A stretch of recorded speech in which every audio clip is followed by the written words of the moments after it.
নমস্কার, গল্প চিরন্তন চ্যানেলে আমি মৌসুমী আপনাদের সবাইকে স্বাগত জানাই। আজ শোনাব সাহিত্যিক প্রভাত কুমার মুখোপাধ্যায়ের আম্রতত্ত্ব। দানাপুর স্টেশনের অনতি দূরে ইংরেজ টোলায় লাল টালি আচ্ছাদিত লম্বা ধরনের একখানি একতলা পাকা বাড়ি।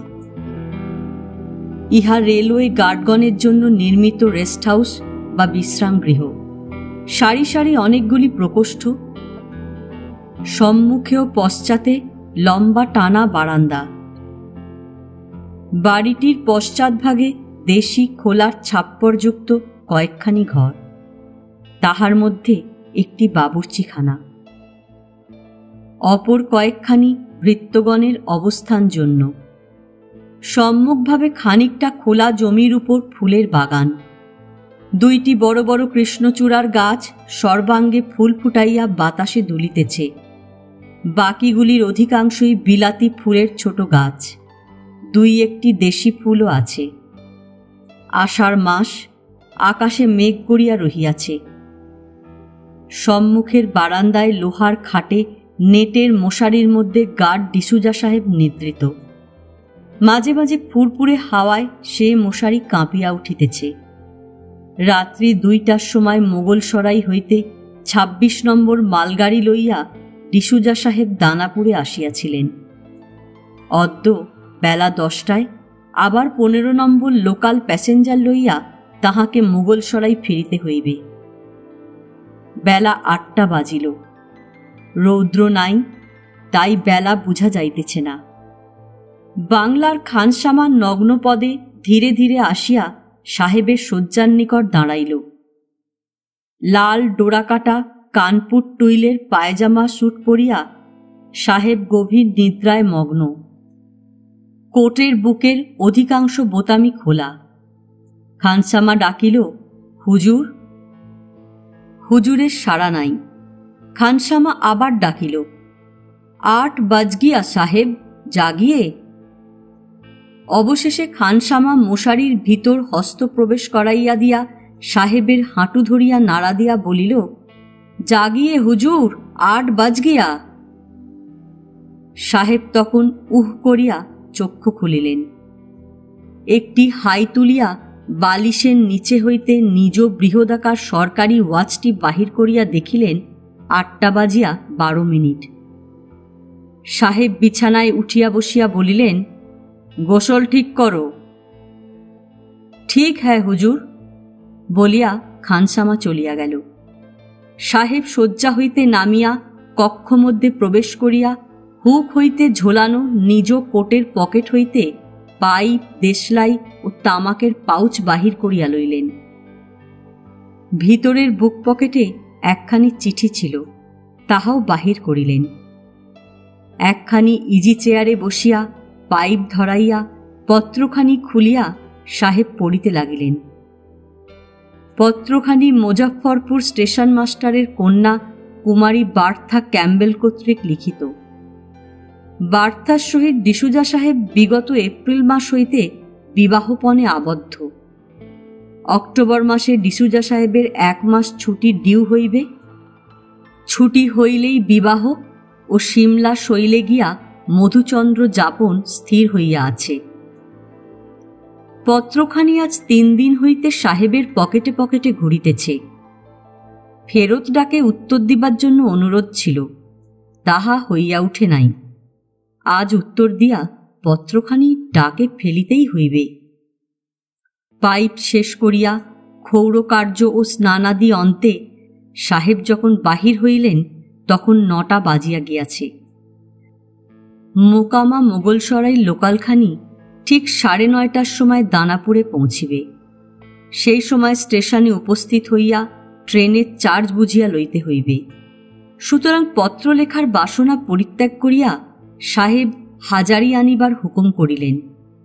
পত্র লেখার সময় হইল না বলিয়া সাহেবের মনটা কিছু অপ্রসন্ন। তাহার মুখভাব হইতে স্পষ্ট ইহা বোঝা যাইতেছিল। খাদ্যদ্রব্যের প্রথম কিস্তি টেবিলে আসিল। 2খানি টোস্ট, মাখন ও চা। 2টি আন্ডা বয়েল ছিল। সাহেব প্রথম ডিম্বটি ভাঙিয়া দেখিলেন পচা। তাহা সরাইয়া রাখিয়া দ্বিতীয়টি ভাঙিয়া মাখন ও টোস্ট সহযোগে ভক্ষণ করিতে করিতে জিজ্ঞাসা করিলেন, और क्या है? খানসামা উত্তর করিল, মটন চাপ হ্যায়, ঠান্ডা রোস হ্যায়, কারি ভাত হ্যায়। বলিতে বলিতে খানসামার সহকারী একটি ঢাকা পাত্রে মটন চাপ আনিয়া টেবিলে রাখিল। সাহেব 3-4টি চপ প্লেটে তুলিয়া লইয়া ছুরি দিয়া কাটিয়া মুখে তুলিলেন।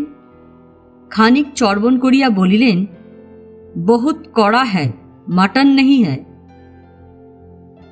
খানসামা বলিল, গোট মটন হ্যায় হুজুর, আসল মটন তো আজ মিলা নেই। সাহেব দ্বিতীয় একখানি চপ কাটিয়া চর্বণ করিবার বৃথা চেষ্টার পর রাগিয়া বলিলেন, ले जाओ, फेंक देओ, कुत्ता को मत देओ, उसका दांत टूट जाएगा।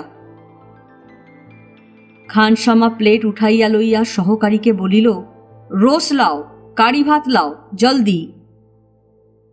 গত রাত্রে রোস্ট করা লেগ অব মটনের কিয়দংশ ছিল, তাহা হইতে টুকরা 2 কাটিয়া সাহেব ভক্ষণ করিলেন। ভালো লাগিল না। সাহেব তখন কারি ভাত চাহিলেন। মুরগির কারি, পাত্র হইতে হু হু করিয়া ধোঁয়া উঠিতেছে।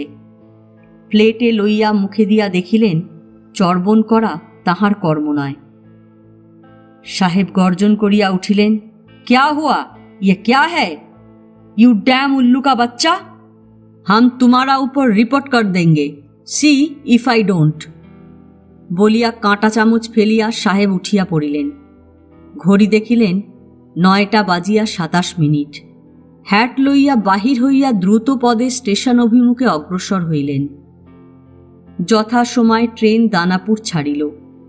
খান 5-6 আরোহী গাড়ি, বাকি সমস্তই মাল বোঝাই ওয়াগন। প্রত্যেক স্টেশনে দাঁড়াইয়া দাঁড়াইয়া সন্ধ্যা নাগাদ গাড়ি মোগলসরাই পৌঁছিবে। গোটা 2-3 স্টেশন পার হইলে ডিসুজা ক্ষুধার তাড়নায় ব্যতিব্যস্ত হইয়া উঠিল। ট্রেনের চার্জ রইবার সময় সে দেখিয়াছিল ব্রেক ভ্যানে মেজে হইতে গাড়ির ছাদ পর্যন্ত আমের ঝুড়ি বোঝাই করা আছে। এ সময় দ্বারভাঙা অঞ্চল হইতে বিস্তর আম চারিদিকে চালান যাইয়া থাকে। সাহেব ভাবিল, গোটা কতক আম বাহির করিয়া ততক্ষণে খাওয়া যাউক। এই ভাবিয়া সাহেব ব্রেক ভ্যানের দ্বার খুলিল। পক্ক ফলের লোভনীয় সুমিষ্ট গন্ধ ক্ষুধার্তের নাসারন্ধ্রে প্রবেশ করিল। সামনেই একটা বৃহৎ ঝুড়ি, মুখটার উপর আচ্ছাদন খণ্ড দড়ি দিয়া সেলাই করা, সেলাইয়ের ফাঁক দিয়া কালো কালো আম পাতা উঁকি দিতেছে। ডিসুজা পকেট হইতে ছুরি বাহির করিয়া সেলাই কাটিয়া ভিতরে হাত ভরিয়া দিল। প্রথমটা কেবল পাতা, আরও নিম্নে হাত ঢুকাইয়া ডিসুজা একটি আম বাহির করিল। দেখিল বৃহদাকার উৎকৃষ্ট ল্যাংড়া। আরও একটা আম বাহির করিয়া ব্রেক ভ্যানের দ্বার বন্ধ করিয়া স্বস্থানে আসিয়া বাক্স হইতে একখানি প্লেট বাহির করিল। সাহেব আম 2টিকে সরাইয়ের জলে উত্তম রূপে ধৌত করিল। তাহার পর সে 2টি কাটিয়া পরম পরিতৃপ্তির সহিত ভোজন আরম্ভ করিল।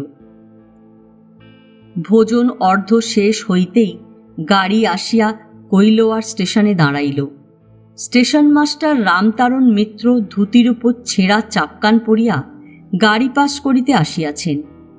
ব্রেক ভ্যানে আসিয়া বলিলেন, গুড মর্নিং মিস্টার ডিসুজা, কিছু পার্সেল টার্সেল নামবে নাকি?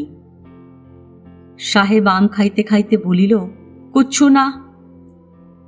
বাহ, বেশ আম তো, খাসা গন্ধ বেরিয়েছে, পার্সেলের আম বুঝি? সাহেব শিরশ্চালনা করিয়া বলিল, খাইবে? দাও না সাহেব। বলিতে বলিতে রামতারণবাবু ব্রেক ভ্যানে উঠিলেন। সাহেব বলিল, দরজা খোলো, ওই সামনের বাস্কেট হইতে 2টা লও। রামতারণবাবু ঝুড়ির আবরণ চারা দিয়া তুলিয়া ধরিয়া এ পকেটে 2টা, ও পকেটে 2টা এবং হাতে 2টা আম লইয়া বাহির হইলেন। সাহেব বলিল, পান আছে? আছে বই কি বলিয়া বাবু পকেট হইতে ডিবা বাহির করিয়া 2টি পান সাহেবের ভ্যান বুক নামক বহিখানির উপর রাখিয়া দিলেন। নামিয়া ঘণ্টা দিতে বলিলেন। গাড়ি ছাড়িল। সাহেব হাত ধুইয়া ড্রাইভারকে সবুজ ঝান্ডি দেখাইয়া পান 2টি খাইতে যাইতেছিল। এমন সময় তাহার মনে হইল ক্ষুধা এখনো ভাঙে নাই, আর গোটা 2 আম খাইলে মন্দ হইত না। যেমন ভাবনা কার্যও সেইরূপ। আহারান্তে মুখ হাত ধুইয়া পান খাইতে খাইতে গাড়ি আড়া স্টেশনে আসিয়া দাঁড়াইল। আড়া অপেক্ষাকৃত বড় স্টেশন। স্টেশন মাস্টার গাড়ি পাস করিতে আসেন নাই, আসিয়াছেন জেনারেল অ্যাসিস্ট্যান্ট। বাবুটির বয়স হইয়াছে, চোখে রূপার ফ্রেমযুক্ত চশমা। ব্রেক ভ্যানে উঠিয়া বলিলেন, hello mister D'Souza, mango smelling beautiful. সাহেব হাসিয়া বলিল, ফাইন ল্যাংরাজ, খাইবে? দাও না সাহেব গোটা কতক। ডিসুজা সেই ঝুড়ি হইতে গোটা 4 আম বাহির করিয়া বাবুটিকে দিল। ব্রেক ভ্যান বন্ধ করিয়া স্টেশনের আপিসে গেল। এখানে কয়েকখানা মালগাড়ি কাটিতেছে, দেরি হইবে। স্টেশন মাস্টার তখন বাড়িতে, আহারান্তে নিদ্রাগত। তাহার পুত্র চারু ও কন্যা কমলা সেখানে খেলা করিতেছিল। জেনারেল বাবুর হাতে আম দেখিয়া এবং তাহার ডিসুজা সাহেব দিয়াছে শুনিয়া চারু ও কমলা বাহানা ধরিয়া বসিল। সাহেব, আমরাও আম খাব বলিয়া তাহারা সাহেবের হাঁটু ধরিয়া লাফাইতে লাগিল। সাহেব বলিল, আচ্ছা, তুমিরা আমার জন্যে পান লইয়া আসে, আমি আম দিবে। চারু ও কমলা ডিসুজা সাহেবের জন্য পান আনিতে ছুটিল। তাহারা ইহাকে পান খেকো সাহেব বলিত। পূর্বেও কতবার সাহেবের পান আনিয়া দিয়াছে। পান লইয়া সাহেব ইহাদিগকে ব্রেক ভ্যানে লইয়া গিয়া স্বহস্তে ঝুড়ি হইতে বাহির করিয়া আম দিল। ইহারাও আরো দাও আরো দাও করিয়া কোঁচর ও অঞ্চল ভরিয়া আম লইয়া আনন্দে নৃত্য করিতে করিতে গৃহে ফিরিয়া গেল। এই রূপে প্রতি স্টেশনে দাতব্য করিতে করিতে এবং মাঝে মাঝে খাইতে খাইতে বেলা 5টা নাগাদ ঝুড়িটি প্রায় খালি হইয়া গেল। সকলডিহার স্টেশন মাস্টারকে ঝুড়ির ইতিহাস বলিতে বলিতে 2টি আম দিবার সময় ডিসুজা দেখিল বড় জোড়ার গুটি 15-16 আম নিম্নে পড়িয়া আছে। স্টেশন মাস্টারবাবু বলিলেন, তা সাহেব দিলে দিলে একটা ঝুড়ি থেকেই সব দিলে কেন? এত ঝুড়ি তো রয়েছে, ভাগাভাগি করে নিলেই তো হতো। সাহেব বলিল, এ আমগুলি খুব চমৎকার, যে অন্য ঝুড়ির আম কেমন হইত তাহার ঠিক কি? বাবু হাসিয়া বলিলেন, তা বটে, আর 5 জনের অভিশাপ পূরণ হচ্ছে, 1 জনের অভিশাপই ভালো। সাহেব বলিল, ঝুড়িটি একেবারেই খালি হইয়া গেল। এই খালাসি, লাইন সে থোড়া পাথর উঠাও তো। খালাসি পাথর উঠাইয়া ব্রেক ভ্যানের উপর রাখিতে লাগিল। অনেকগুলা জমিলে সাহেবের আদেশ অনুসারে খালাসি উঠিয়া আমের ঝুড়ি হইতে আমগুলা বাহির করিয়া পাথর ভরিয়া তাহার উপর আম পাতা চাপাইয়া দিল। গাড়ি ছাড়িলে সাহেব স্বহস্তে ঝুড়ির মুখ আবার সেলাই করিয়া দিল। গুণ ছুঁচ দড়ি প্রভৃতি এইরূপ কুকার্যের জন্য গার্ড সাহেবদের বাক্সেই মজুদ থাকে। সন্ধ্যার পূর্বেই ট্রেন মোগলসরাই পৌঁছিল। কার্যকর্ম সারিয়া বাড়ি যাইবার পূর্বে ডিসুজা কেলনারের হোটেলে গিয়া 1 পেয়ালা চা হুকুম করিয়া রুটিতে মাখন মাখাইয়া খাইতে আরম্ভ করিয়া দিল। চা পান আনতে বাহির হইয়া বাড়ি যাইতেছিল। পথে রেলওয়ে ইনস্টিটিউটের কাছে 2 জন বন্ধু তাহাকে গ্রেপ্তার করিল। বলিল, চলো 1 হাত পোকার খেলা যাউক। ইনস্টিটিউটে পানীয় মিলে, তাহার নগদ দামও দিতে হয় না। ডিসুজা সহজেই সম্মত হইল। 2 বাজি পোকার খেলিতে ও কয়েক পাত্র হুইস্কি পান করিতে রাত্রি 8:30 বাজিয়া গেল। ডিসুজা তখন বলিল, বাড়ি যাই, আমার ক্ষুধা পাইয়াছে। বাড়িতে কেবল ডিসুজার বৃদ্ধ মাতা আছেন।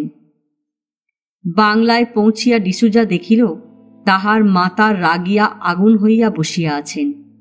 মেঝের উপর আমের একটি ঝুড়ি, আশেপাশে আম পাতা ছড়ানো, এক স্থানে গুটি 15-16 আম এবং এক বোঝা পাথরের টুকরা। মত্ততার অবস্থায় ডিসুজা ব্যাপারটা ঠিক বুঝিতে পারিল না। মিসেস ডিসুজা বলিলেন, এই যে জন, কোন ট্রেনে ফিরলে? ডিসুজা সে কথার উত্তর না দিয়া বলিল, এ বাস্কেট কোথা হইতে আসিল? মজফ্ফরপুর হইতে। আজ দ্বীপ্রহরে তোমার হবু শ্বশুরের পত্র পাইলাম 150টা ভালো ল্যাংড়া আম পাঠাইতেছেন। খুব সম্ভব 15 নম্বরে তাহা এখানে আসিয়া পৌঁছিবে। লিখিয়াছিলেন রশিদ ডাকে আসিতে বিলম্ব হইতে পারে, 15 নম্বর আসিলে স্টেশনের লোক পাঠাইয়া যেন ঝুড়িটি আনাইয়া লই।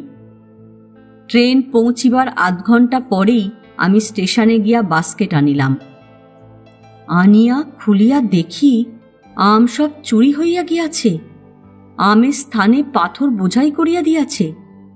দেখো দেখি কাণ্ড, কি ভয়ানক কথা!